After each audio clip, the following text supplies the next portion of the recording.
তাহলে বাংলাদেশে এত পরিমাণ তেলের দাম বাড়লো কে? গতকালকে পাম্পে গেছি বন্ধুদের সাথে, বন্ধুর মোটরসাইকেল নিয়ে গেছি। পাম্পে যায় দেখি 100 টাকার বেশি তেল দেয় না।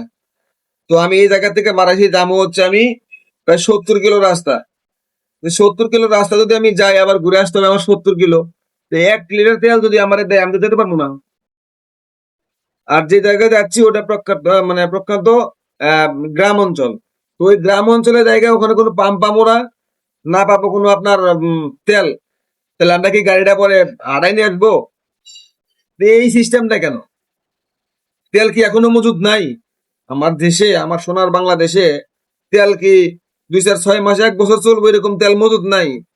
ভাই মজুদ ঠিকই আছে, কিন্তু কিছু কালোবাজারি ব্যবসায়ী আছে, তারা এই মজুদটাকে নিয়ে একটা সমস্যা হলে তারা একটা পুঁজিবাদী একটা ব্যবসা করে।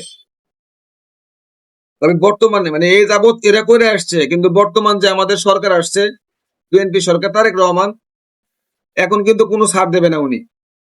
এখন যারা কালোবাজারি আছে, কালো ব্যবসায়ী আছে, তাদেরকে কিন্তু কোনো ছাড় দেবে না। কারণ এইবার একটা কথা মাথায় রাখতে হবে, এইবার কিন্তু জিয়ার বেটা তারেক, এইবার কোনো দুর্নীতিগ্রস্ত লোককে এই বিন্দু মাত্র ছাড় দেওয়া হবে না।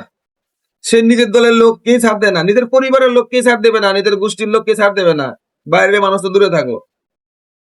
কারণ তিনি জিয়া এবং খালেদা জিয়ার আদর্শে বড় হয়েছে এবং তাদেরই সন্তান। এখন কথা হচ্ছে, এই তেল বাজারে যে এই অবস্থা লাগলো, সয়াবিন তেল, আমি নিজে একটা দোকান চালাই, সয়াবিন তেল যেটা কিনতাম হচ্ছে আমি লিটার কিনতাম, যেটা 160 টাকা লিটার কিনতাম, 180 টাকা করে বিক্রি করতাম লিটার। তো সেই তেল কালকে কিনছি 185 টাকা লিটার, বিক্রি করবো কত?